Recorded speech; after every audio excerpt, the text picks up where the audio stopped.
Hello! Welcome sa iVote.ie.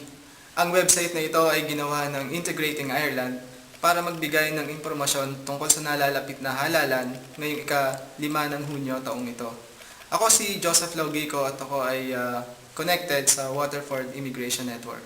Ang network na ito ay nagbibigay ng mga impormasyon tungkol sa nalalapit na halalan.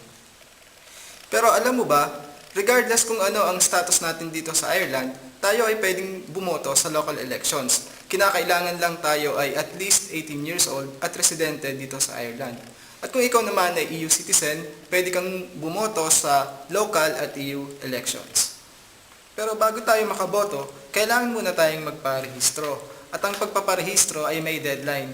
Ang deadline ay sa May 18, 2009. Para makapagparehistro, kailangan nating gumamit or mag-fill out ng RAF2 form. At kung ikaw naman ay EU citizen, kailangan mong gumamit ng EP1 form. Ang mga forms na ito ay matatagpuan din natin sa website na ito, iVote.ie, o pwede rin namang pumunta tayo sa ating local council office para malaman ang mga karagdagang impormasyon tungkol sa mga forms na ito. O di kaya, maaaring ang iyong pangalan ay nasa register na. Para natin malaman kung nasa register na ang ating pangalan, pwede nating tingnan ang website na ito, checktheregister.ie.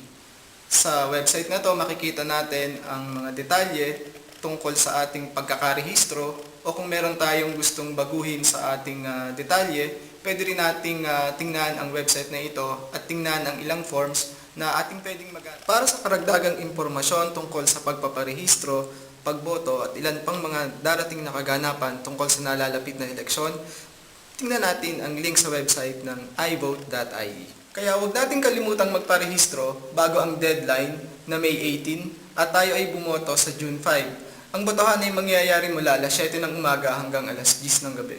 Maging bahagi tayo ng ating komunidad upang ang ating boses ay marinig sa darating na halalan. Salamat.